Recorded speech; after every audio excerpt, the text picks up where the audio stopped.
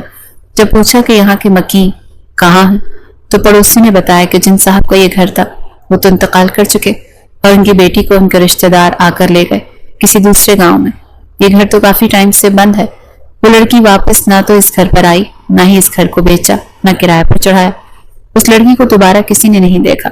فخر تو یہ سن کر اپنا سر پکڑ کر بیٹھ گیا۔ وہ کیا کرے، کہاں سے ڈھونڈے اسے؟ واپس آ کر جب اس نے وکیل کو بتایا تو کہنے لگا دیکھیں کچھ بھی کریں، آپ جہاں سے بھی ڈھونڈیں، جیسے بھی ڈھونڈیں، اس لڑکی کو ڈھونڈیں، ورنہ آپ پر فاقوں کی نوبت آ سکتی ہے۔ ایک گہری سانس خارج کر کے فخر نے وکیل کو دیکھا۔ وہ جن معنی خیز نظروں سے اس وکیل کو دیکھ رہا تھا، وکیل بھی گھور کر فخر کو ہی دیکھ رہا تھا۔ پھر خود ہی بات کا آغاز کرتے ہوئے کہنے لگا کہ فخر صاحب ایسے کیا گھور کر دیکھ رہے ہیں؟ آخر چل کیا رہا ہے آپ کے اس شیطانی دماغ میں؟ فخر اپنی کن پٹی کھجانے کے بعد ایک گہری سانس خارج کر کے کہنے لگا دیکھیے وکیل صاحب، میرے والد صاحب آج سے 7 مہینے پہلے وفات پا چکے ہیں۔ یہ جائیداد صرف اور صرف میری ہے کیونکہ میں ان کا اکلوتا بیٹا ہوں۔ اور واضح الفاظ میں آپ کو بتا چکا ہوں کہ میں اس لڑکی کو ڈھونڈنے گیا تھا، مگر وہ مجھے نہیں ملی۔ اب اتنی بڑی دنیا میں اسے کہاں سے ڈھونڈوں گا؟ آپ میری بات سنیں، ہم ایک ڈیل کرتے ہیں۔ وکیل بھی بڑی فرصت سے اپنی ٹھوڑی کے نیچے ہاتھ رکھ کر اس کی بات سن رہا تھا۔ ہمیں اچکا کر گویا کہنے لگا کہ بولو کیا ڈیل کرنی ہے؟ فخر کہنے لگا میں آپ کو 50 لاکھ روپے دوں گا، آپ میرے والد کی وصیت کا یہ پیپر میرے حوالے کر دیں اور بھول جائیں کہ میرے والد نے کوئی وصیت بھی کی تھی۔ 50 لاکھ کی رقم کوئی کم نہیں ہوتی۔ اس کے علاوہ اگر آپ کہیں گے تو میں آپ کے بچوں کا خرچ تک اٹھانے کو تیار ہوں۔ آپ کے بڑے بیٹے کو میں اپنی کمپنی میں اچھی جاب پر پوسٹ کروا سکتا ہوں۔ وہ کسی بھی طرح وکیل کو اپنی باتوں میں لینا چاہتا تھا، مگر وکیل نے تو ہاتھ کھڑے کر دیے تھے۔ واضح الفاظ میں کہہ چکا تھا کہ میں نے آپ کے والد صاحب کا نمک کھایا ہے، میں نمک حرامی نہیں کر سکتا، اور اگر دوبارہ آپ نے میرے ساتھ ایسی بات کی تو میں آپ کے والد کی وصیت کے مطابق اس پوری جائیداد کو ضبط کروا کے ٹرسٹ میں دلوا دوں گا۔ فخر تو سر پکڑ کر بیٹھ چکا تھا۔ کہاں سے لاتا اس لڑکی کو جس سے اس نے نکاح کرتے ہوئے بھی نہیں دیکھا تھا۔ فخر گھر آیا تو ایک بار پھر کھانے کی اشتہا انگیز خوشبو نے اسے خوش آمدید کہا، مگر آج جب اس نے ڈائننگ ٹیبل پر بریانی، میکرونی، سیخ کباب، ساتھ میں رائتا، سلاد اور وائٹ قورمہ دیکھا تو اس کا بی پی ہائی ہو چکا تھا۔ تبھی کسٹرڈ کا باؤل اٹھا کر انابیہ باہر آئی۔ کہنے لگی صاحب جی آپ آ گئے، میں نے آپ کے لیے کھانا تیار کر دیا، آپ جلدی سے فریش ہو کر آ جاؤ پھر کھانا کھا لیں۔ وہ مسکرا کر بولی تھی، جبکہ فخر چلا اٹھا، کہنے لگا فور گاڈ سیک یہ سب کچھ کیا ہے؟ تم نے اتنی زیادہ ڈشز بنا لی، جانتی بھی ہو ان کی قیمت کیا ہے؟ پاگل ہو گئی ہو کیا؟ مجھ سے پوچھ تو لیتی کیا بنانا ہے کیا نہیں بنانا۔ انابیہ بھی گھبرا چکی تھی، کہنے لگی کہ کیا ہو گیا؟ آپ نے خود ہی تو کہا تھا کہ آپ کو کھانے میں 4 سے 5 ڈشز لازمی چاہیے۔ آپ نے مجھے بتایا نہیں تھا، آپ کا کچھ اور کھانے کو من کر رہا تھا، مگر اس پر دھاڑا۔ اس نے صرف چپاتی اور وائٹ قورمہ رکھوایا، باقی سب نے لگا جا کر فریج میں رکھو، یہ سب میں کل کھاؤں گا۔ انابیہ تو جتنی بھی حیران ہوتی اتنا کم تھا۔ آخر ہو کیا گیا تھا؟ کہیں کمپنی میں کوئی لاس ہو گیا تھا؟ فریش ہو کر فخر آیا تو اس سے پوچھنے لگی کہ صاحب جی سب خیریت تو ہے؟ کہیں آپ کی فیکٹری میں کوئی آگ واگ تو نہیں لگ گئی؟ فخر نے اسے کھا جانے والی نظروں سے دیکھا۔ وہ کہنے لگی کہ نہیں وہ میں بس اس لیے کہہ رہی تھی کہ ٹی وی ڈراموں میں ایسے ہی ہوتا ہے نا، جب امیر لوگ ایک دم سے ہوا میں باتیں کرتے ہیں، منہ کے بل زمین پر گرتے ہیں، تو ایسے ہی سب سے پہلے کھانے پینے پر ہی پابندی لگانا شروع کرتے ہیں۔ کہیں آپ مجھے نوکری سے تو نہیں نکال دیں گے؟ نہیں صاحب جی، یہ ظلم مجھ پر مت کرنا، ابھی بھری دنیا میں آپ کے علاوہ میرا کوئی سہارا نہیں ہے، بے شک تنخواہ نہیں دینا۔ وہ تو جو منہ میں آیا بولتی چلی جا رہی تھی۔ فخر جو پہلے ہی کافی ڈسٹرب تھا، دونوں ہاتھ اس کے آگے باندھ کر کہنے لگا، چپ کر جاؤ میری ماں، کتنا بولو گی؟ ایک تو ویسے ہی میں پریشان ہوں، اوپر سے تمہاری یہ بک بک، چپ کر جاؤ۔ وہ بچوں کی طرح اپنے ہونٹوں پر انگلی رکھے کہنے لگی، ٹھیک ہے چپ ہوں، نہیں بول رہی اب میں۔ اس علم دیکھ کر فخر بھی صوفے پر بیٹھ چکا تھا۔ کہنے لگا، دوبارہ مجھے یہاں پر دکھائی مت دینا، اپنے کمرے میں چلی جاؤ، بلا وجہ دماغ خراب کرنے کے لیے آ جاتی ہوں۔ وہ اپنے لبوں پر انگلی رکھے فوراً بھاگتی ہوئی اپنے کمرے کی طرف جا رہی تھی، جبکہ کچھ یاد آنے پر رک گئی۔ فخر اس سے روکا دیکھ کر کہنے لگا کہ آپ کیوں رک گئی؟ کہنے لگی، میں نے کچھ نہیں کھایا، اگر آپ کہیں تو میں یہ سیخ کباب کی پلیٹ اور رائتا لے جاؤں؟ فخر اس سے پہلے کہ جواب دیتا، اس سے پہلے وہ پلیٹ اٹھا کر کمرے میں پہنچ چکی تھی اور دروازہ دھڑام سے بند کر گئی تھی۔ کہیں نہ کہیں تو اسے اپنی خواہش پوری کرنی تھی۔ دھیرے دھیرے اس نے سارے ملازمین کو نکال دیے، جو پیسے گھر پڑے تھے انہیں تنخواہیں دی۔ گھر کے بجلی جس کا بل لاکھوں میں آتا تھا، اسے صرف اپنا کمرہ، لاؤنج، کچن اور انابیہ کے کمرے کے علاوہ باقی تمام تر روشنیاں بند کروا دی۔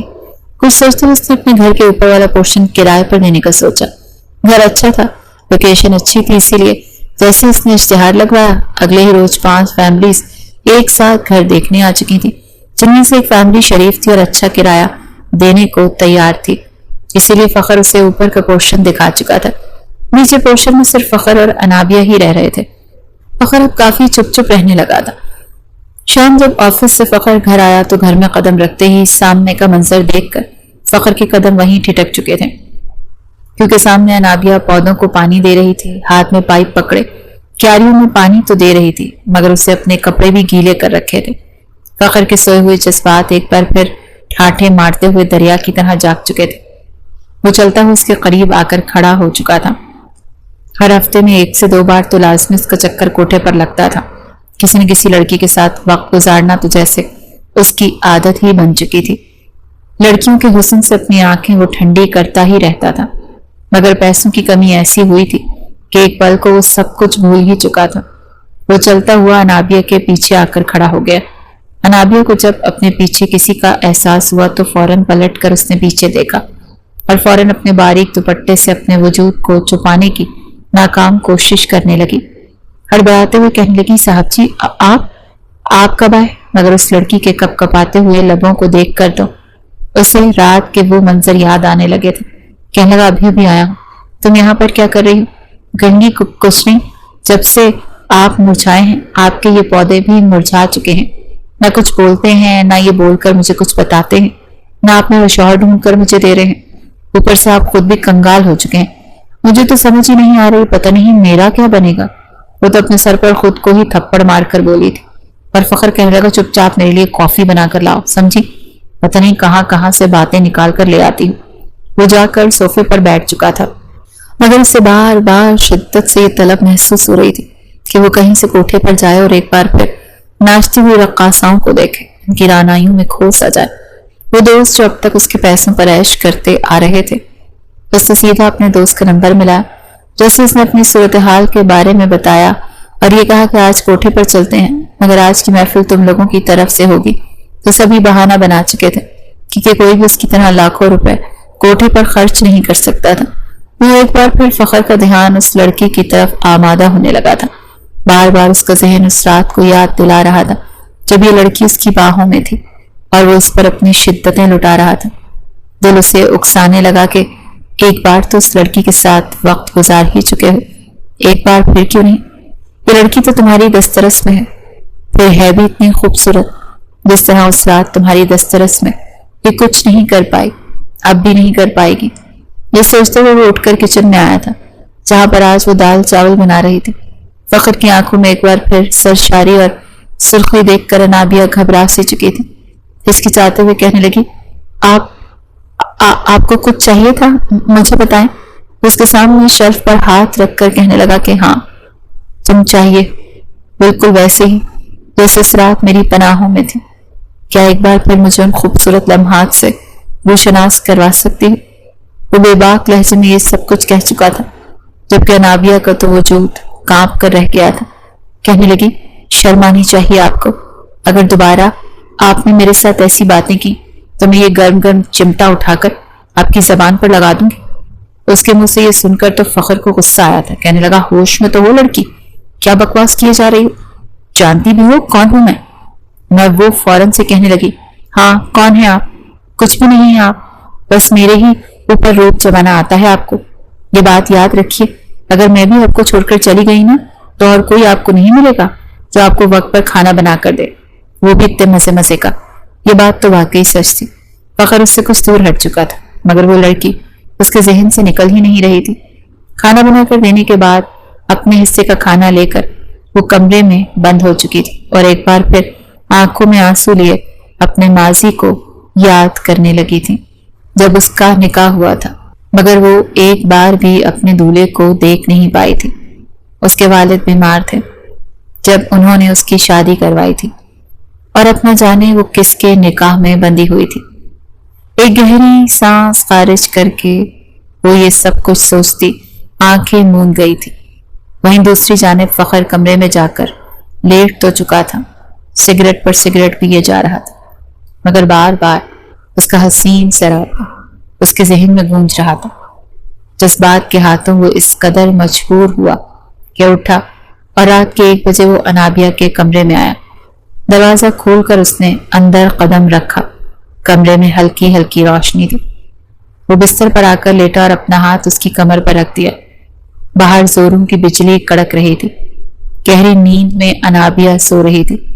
اسے لگا شاید یہ سب کچھ خواب ہے۔ وہ فخر کے سینے میں خود کو چھپاتی چلی گئی۔ فخر تو اس کا لمس پا کر سرشار ہو چکا تھا، اور یوں وہ مزید فخر کے قریب سمٹتی چلی گئی۔ فخر بھی شاید اسی موقع کی تلاش میں تھا۔ فوراً اس کے ہاتھ گستاخیاں کرنے لگے، اور وہ اس لڑکی کو اپنے قریب پا کر سب کچھ بھول چکا تھا جو کچھ وہ انابیہ کے ساتھ کر رہا تھا۔ انابیہ کو لگا کہ شاید وہ چیز سب کچھ خواب میں دیکھ رہی ہے، انتہائی بھیانک خواب۔ دھیرے دھیرے فخر اسے ہر پردے سے آزاد کرتا جا رہا تھا۔ وہ مکمل طور پر بے لباس اس کے سامنے تھی۔ فخر تو اس کا حسن دیکھ کر ایک بار پھر مچل چکا تھا۔ نیم روشنی میں اس کا دودھ جیسا سفید وجود۔ فخر جھکتا ہوا اس کی گردن تک آیا اور پھر اپنے لب اس کی گردن پر رکھ دیے۔ دھیرے دھیرے اس کی انگلیوں میں اپنی انگلیاں پیوست کر کے وہ مکمل طور پر اس پر حاوی ہو گیا تھا، اور پھر اس کی دھڑکنوں پر اپنی شدتیں لٹانے لگا۔ جب تک وہ نرمی برت رہا تھا، انابیہ کو یہ سب کچھ خواب ہی لگ رہا تھا۔ دھیرے دھیرے وہ سسک رہی تھی، اور اس کے سسکنے کی آواز پورے کمرے میں گونج رہی تھی، جو فخر کو مزید ہی پاگل کر رہی تھی۔ اس کی سسکیاں سن کر فخر کے جذبات مزید بھڑک اٹھے تھے، اور وہ اپنی شدتوں میں مزید اضافہ کرنے لگا۔ مگر جب فخر کی شدتوں میں تیزی آئی تو درد کی ایک لہر انابیہ کے پورے وجود میں سرایت کرنے لگی تھی۔ درد سے وہ ہلکے سے کرا کر اپنی آنکھیں کھول چکی تھی۔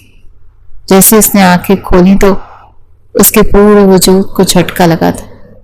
پورا وجود اسے شل ہوتا ہوا محسوس ہو رہا تھا۔ کتنی ہی دیر تو پلکیں جھپکا کر اس نے دوبارہ کھولی، جیسے اس بات کی تصحیح کر رہی ہو کہ حقیقت میں یہ منظر ہے یا پھر جھوٹ تو نہیں۔ سچ مچ وہ اس وقت اس شخص کی قربت میں نڈھال ہو رہی تھی۔ چلاتے ہوئے اس نے پوری قوت سے فخر کو خود سے جدا کیا تھا۔ جیسے ہی بستر سے اٹھی تو اسے اپنے وجود سے جان نکلتی ہوئی محسوس ہو رہی تھی۔ منہ کے بل وہ فرش پر گری اور رونے لگی۔ کہنے لگی کہ شرم نہیں آتی آپ کو؟ یہ آپ میرے ساتھ کیا کر رہے ہیں؟ آپ کو شرم نہیں آئی؟ میں آپ پر اعتبار کرتی تھی، آپ میری عزت کے ساتھ یوں کھلواڑ کیسے کر سکتے ہیں؟ تب تک فخر کو بھی ہوش آ چکا تھا۔ وہ بچوں کی طرح روئی جا رہی تھی، چلائی جا رہی تھی۔ فخر ایک دم سے شرمندہ سا ہونے لگا، اپنا سر پکڑ کر بیٹھ گیا، کہنے لگا دیکھو مجھے پتہ نہیں چلا، میں سوری کرتا ہوں، معافی مانگتا ہوں، اب یہ رونا دھونا بند کرو پلیز۔ اوپر والے پورشن میں آواز کہی تو پتہ نہیں وہ لوگ کیا سمجھیں گے، مگر وہ روتے ہوئے کہنے لگی کہ مجھے آپ کے ساتھ یہاں نہیں رہنا، پتہ نہیں میں آپ جیسے شخص پر کیوں اعتبار کر کے یہاں رہ رہی تھی، میں جا رہی ہوں یہاں سے۔ وہ اپنے دوپٹے کو اپنے گرد لپیٹ کر گھر سے بھاگنے لگی تھی جب فخر اسے اپنی باہوں میں پکڑ چکا۔ وہ بچوں کی طرح اپنے ہاتھ پاؤں مار کر خود کو چھڑوا رہی تھی اور وہ اس کے پیٹ پر ہاتھ رکھ کر اسے اٹھا کر واپس گھر میں لایا تھا۔ کہنے لگا چپ، بالکل چپ، خبردار جو تم نے ایک بھی لفظ اپنے منہ سے نکالا تو ایک دفعہ جب میرے ساتھ وقت گزار چکی ہو تو دوسری بار بھی گزارنے میں کیا ہو جائے گا؟ وہ روتے ہوئے کہنے کی میں آپ کو بتا چکی، میں کسی اور کے نکاح میں ہوں، آپ کی نظر میں لڑکی کی کوئی عزت ہی نہیں، آپ جیسے مردوں کو بس لڑکی ایک ہی کام کے لیے پسند ہوتی ہے کہ وہ آپ کے بستر پر آئے اور آپ کی خواہشات پوری کرے۔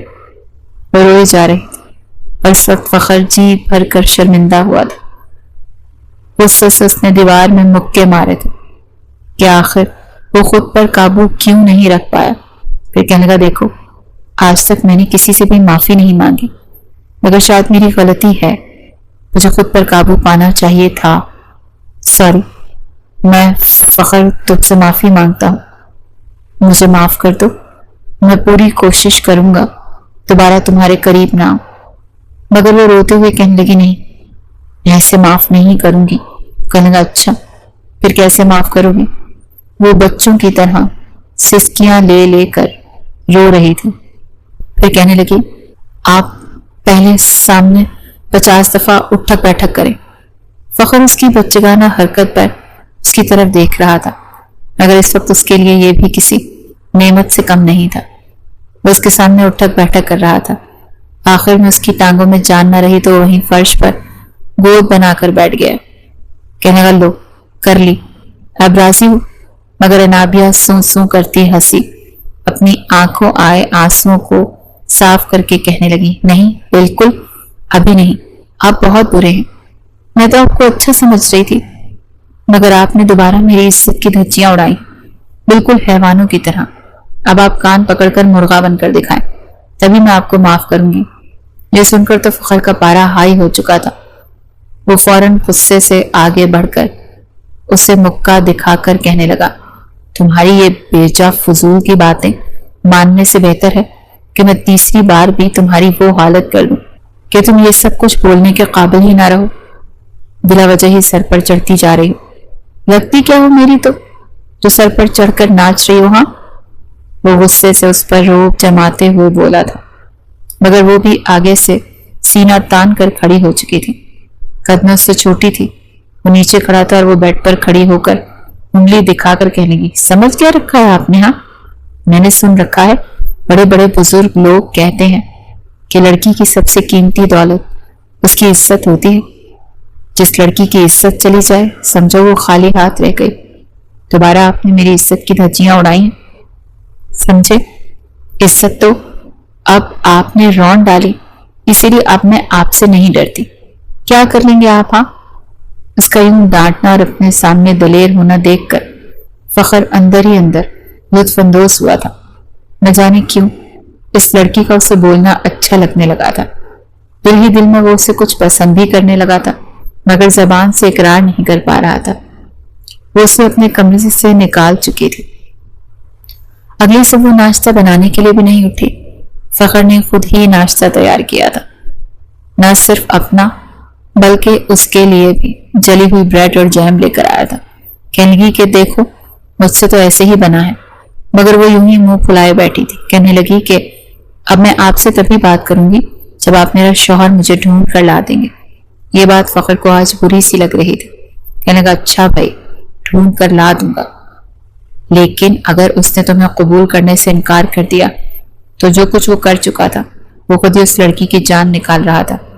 ایک بار پھر انابیہ پھوٹ پھوٹ کر رونے لگی کہ اگر اس نے مجھے اپنانے سے انکار کر دیا تو میں اپنے گاؤں کے چوراہے پر کھڑی ہو کر خود کو پھانسی پر لٹکا دوں گی اور اپنے خون سے دیواروں پر لکھ کر جاؤں گی کہ میرے اس ناحق خون کا ذمہ دار یہ فخر ہے۔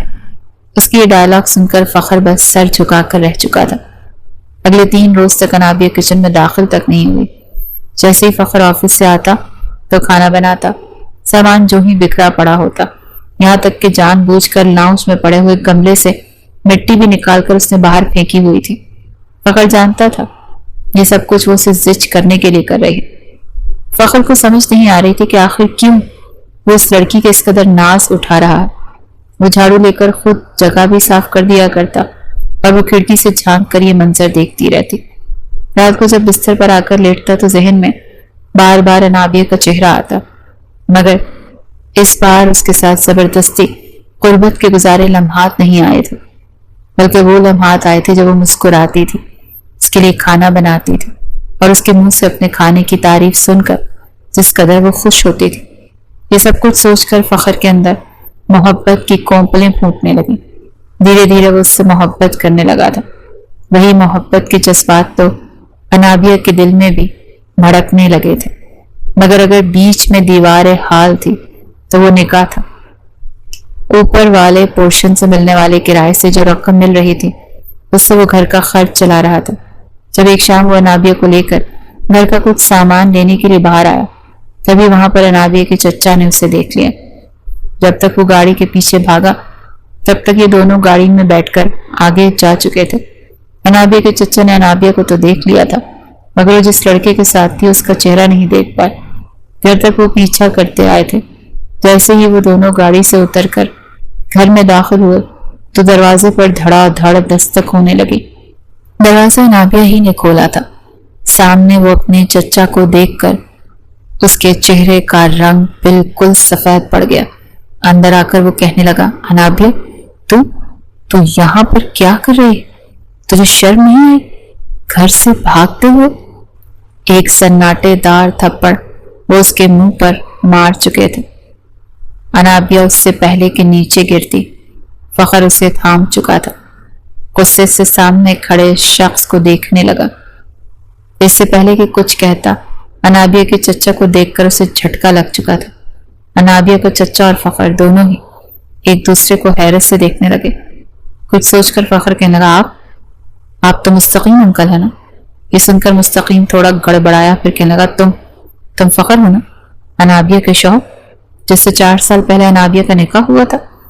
انابیہ کو لگا جیسے پورا آسمان اس کے سر پر ہی ٹوٹ پڑا ہو۔ کہنے لگا کہ انکل، انابیہ آپ کہاں ہے اور یہ لڑکی آپ کی کیا لگتی ہے؟ چونکہ انابیہ نے اپنا نام نور بانو بتا رکھا تھا۔ ایک پل کو تو فخر کو کچھ سمجھ ہی نہیں آیا تھا کہ ہو کیا رہا ہے۔ انابیہ کے چچا کہنے لگا، کون نور بانو؟ یہ کوئی نور بانو نہیں ہے، یہ انابیہ ہی ہے، تمہارے بچپن کی منکوہا جس سے تم لوگوں کے باپ نے آپس میں نکاح کروا دیا تھا۔ انابیہ کو تو چہرہ سرخ لال ہو چکا تھا۔ ایک ایک لمحہ اسے یاد آنے لگا جو وہ فخر کے ساتھ گزار چکی تھی۔ فخر ہی اس کا شوہر تھا۔ فخر کی تو خوشی کی کوئی انتہا نہیں رہی۔ انابیہ کو دیکھ کر تو اس کے چہرے پر جیسے بہار لوٹ آئی تھی۔ جس لڑکی کو وہ ڈھونڈ رہا تھا وہ تو اس کے گھر کے اندر ہی موجود تھی۔ مستقیم کہنے لگا، اس لڑکی کو میرے حوالے کر دو، میں اس نکاح کو نہیں مانتا۔ بچپن میں وہ کاغذی رشتہ انگوٹھے کی چھاپ سے طے ہوا تھا۔ اس لڑکی کو بالکل اندازہ نہیں تھا کہ اس کا نکاح ہو رہا ہے، اسی لیے نکاح خود بخود ختم ہو چکا ہے۔ مستقیم صاحب کسی بھی طرح اسے وہاں سے لے کر جانا چاہتے تھے، مگر فخر اس کا ہاتھ پکڑ گیا۔ کہنے لگا، بیوی ہے یہ میری، کوئی بچی نہیں، سمجھدار تھی۔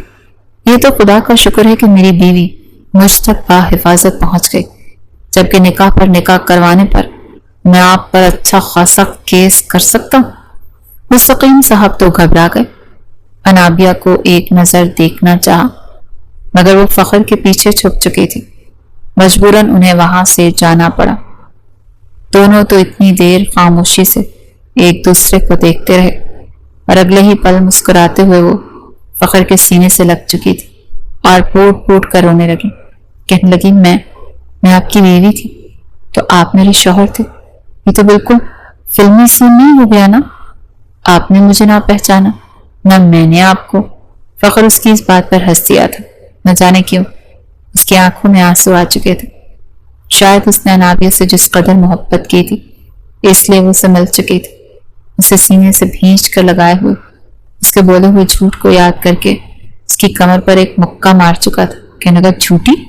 جھوٹ کیوں بولا تھا کہ تمہارا نام نور بانو ہے اور گاؤں کا نام بھی غلط بتایا تھا؟ جی تو چاہ رہا ہے کہ تمہیں ایسی سزا دوں کہ بس تمہارے لیے بستر سے ہلنا بھی دو بار ہو جائے۔ اگر تم سچ بتا دیتی تو شاید میں پہلے ہی جان لیتا کہ تم میری بیوی ہو۔ پہلے جو وہ روئے جا رہی تھی پھر ایک دم سے جدا ہو گئی، چہرے پر سنجیدگی تھی۔ فخر کہنے لگا اب کیا ہوا؟ وہ منہ سجا کر کہنے لگی میں نے بالکل بھی یہ امید نہیں کی تھی کہ میرا شوہر ایسا نکلے گا، کوٹھے پر جاتا ہوگا، لڑکیوں کے ساتھ تعلق بناتا ہوگا، اور پتہ نہیں میرے سے پہلے کتنی لڑکیاں یہاں پر آئی ہوں گی۔ یہ تو آپ کے والد نے میرے سائن کیے بغیر رقم نکلوانے پر پابندی لگوا دی، ورنہ آپ تو اب تک نہ جانے کتنی لڑکیوں کے ساتھ۔ یہ سوچ کر وہ چہرہ چھپا کر ایک بار پھر پھوٹ پھوٹ کر رونے لگی، اور فخر کا جی چاہا کہ وہ چلو بھر پانی میں ڈوب مرے۔ واقعی اس نے غلط تو کیا تھا، مگر جب سے یہ لڑکی اس کی زندگی میں آئی تھی اس نے دوبارہ کسی لڑکی کی طرف بھی آنکھ اٹھا کر نہیں دیکھا تھا۔ محبت واقعی انسان کو سدھار دیتی ہے، اور انابیہ کی محبت نے اسے سدھار دیا تھا۔ ایک گہری سانس خارج کر کے کہنے لگا مجھے معاف کر دو، پتہ نہیں کیسے، شاید ماں نہیں تھی نا میری جو میری تربیت کرتی، مجھے سمجھاتی۔ باپ جو سمجھاتا تھا بس دوستوں کی باتوں میں آ کر مجھے یہی لگتا تھا کہ میرا باپ میرا دشمن ہے، مگر شاید وہ ٹھیک کہتے تھے۔ مجھے معاف کر دو۔ اس کے آگے ہاتھ جوڑ گیا، اور انابیہ بس نفی میں سر ہلا کر وہاں سے آگے بڑھ چکی تھی۔ انابیہ نے سائن کیے تھے تو ایک بار پھر فخر کے بینک اکاؤنٹس بحال ہو چکے تھے، سب کچھ معمول پر آ چکا تھا، مگر بس اوور تھنکنگ سے مجبور لڑکی اب جو کچھ ٹھیک ہو رہا تھا تو اسے یہ باتیں ستائے جا رہی تھی کہ اس کا شوہر اس سے پہلے کوٹھے پر جا کر نہ جانے کتنی لڑکیوں کے ساتھ رشتہ قائم کر چکا ہوگا، اور تو اور نشہ بھی کرتا رہا۔ فخر کے لیے پہلے یہ باتیں بالکل عام سی تھیں، لیکن اب اس لڑکی کو اداس دیکھ کر وہ خود بھی بہت پریشان ہو چکا تھا۔ اس روز تو وہ باقاعدہ اس کے سامنے گھٹنوں کے بل بیٹھ کر کان بھی پکڑ چکا تھا۔ کہنے لگا دیکھو مجھے معاف کر دو، لیکن میرا خدا گواہ ہے کہ جب سے تم میری زندگی میں آئی ہو میں نے کسی لڑکی کی طرف آنکھ اٹھا کر بھی نہیں دیکھا۔ اب میری زندگی میں بس تم ہی تم ہو۔ رہی بات ماضی کی تو میں تم سے بھی معافی مانگتا ہوں، مجھے معاف کر دو، اور اپنے اللہ سے بھی معافی مانگوں گا کہ مجھے معاف کر دیں۔ مجھے تم سے کی جانے والی محبت پر پورا یقین ہے کہ دوبارہ میں بالکل بھی نہیں بھٹکوں گا، بس میں سدھر چکا ہوں۔ اسے یعنی اپنے مجازی خدا کو یوں بیٹھا دیکھ کر وہ فوراً سے اسے اٹھا چکی تھی۔ پھر کہنے لگی کہ اچھا اب یہ سب کچھ کرنے کی ضرورت نہیں ہے، کر دیا ہے معاف میں نے آپ کو، لیکن دوبارہ اگر آپ نے ایک نظر بھی اٹھا کر کسی لڑکی کو دیکھا تو قسم سے ٹوپی والا برقع پہنا کر آپ کو گھر سے باہر بھیجوں گی، پھر ٹھیک رہو گے آپ۔ اس کی اس معصومانہ بات پر فخر ہنس چکا تھا اور اسے اپنے سینے سے لگا گیا تھا۔ دھیرے دھیرے دونوں کی محبت بھی پروان چڑھنے لگی، اور سارے گلے شکوے ختم کرتے ہوئے دونوں ایک دوسرے کی محبت کے ساتھ زندگی میں آگے بڑھنے لگے۔ دن بدن فخر کے دل میں انابیہ کے لیے محبت پہلے سے بھی زیادہ بڑھتی چلی جا رہی تھی۔ اس روز پہ جب وہ گھر آیا تو انابیہ کچن میں اس کے لیے بریانی بنا رہی تھی۔ وہ اسے کمر سے اپنے ساتھ لگا کر کمر سے تھام چکا تھا اور اسے اٹھا کر لے کر جانے لگا تو انابیہ فوراً شور مچانے لگی، کہنے لگی ارے ارے یہ آپ کیا کر رہے ہیں، ہانڈی جل جائے گی، چھوڑے مجھے۔ مگر وہ اسے جو ہی پکڑ کر میز پر آ چکا تھا۔ گرمی کی وجہ سے چہرے پر تم تم آتے ہوئے پسینے کی بوندیں جو اس کے لباس کو بھی کافی حد تک گیلا کر چکی تھی، وہ سر سے پاؤں تک اسے دیکھنے لگا۔ جیسے اس کے قریب آنے لگا تو وہ کہنے لگی پلیز دور رہیں، دیکھیں اتنا پسینہ آیا ہے مجھے تو آپ بس رومانس کرنے کا کوئی موقع جانے ہی نہیں دیتے. ہٹیں دور. مگر فخر اسے کمر سے کھینچ کر اپنے قریب کر چکا تھا. کہنے لگا بالکل بیوی ہو تم میری. جی تو چاہتا ہے کہ بس تم پر اپنی محبت اس قدر لٹاؤں تو تم ہر سانس میں 10 بار میرا نام لو. بڑی مشکل سے اس نے خود کو فخر سے چھڑوایا تھا. ابھی کھانا بنا کر میز اس پر رکھا تھا. دونوں ایک ہی پلیٹ میں کھانا کھا رہے تھے اور کھانا کھانے کے بعد وہ سیدھا اسے کمرے میں لے کر گیا تھا. ایک بار پھر آج کی رات رنگین ہونے والی تھی. یہ سوچ کر ہی وہ شرما گئی تھی. پوری رات اس کی باہوں میں گزار چکی تھی. رات کے 2 بج چکے تھے جب کہنے لگے کہ آپ بس بھی کر دینا. پتہ نہیں کیوں آپ کو مجھ پر رحم نہیں آتا. مگر وہ کہنے لگا بس تم یہی سمجھنا کہ میں تم پر ظلم کر رہا ہوں. میری محبت ہے یہ جو تم سے آئے روز برداشت ہی نہیں ہوتی. دونوں ہی یوں کھٹی میٹھی باتوں میں وہ رات حسین بنا چکے تھے. شادی کے 3 سالوں میں انابیہ جڑواں بچوں کی ماں بن چکی تھی. مگر آج بھی اس کی بیوقوفی کا یہ عالم تھا کہ اگر اس کا بیٹا روتا تو خود بھی ساتھ ہی بیٹھ کر رونے لگتی. بچوں کا سریلیک تو وہ خود ہی کھا جایا کرتی تھی اور فخر اسے آنکھیں دکھاتا رہ جاتا تھا کہ تم تو میرے بچوں کو بھوکا ہی مار دو گی. مگر وہ جیسی بھی تھی اسے ایسی ہی شرارتی اچھی لگتی تھی.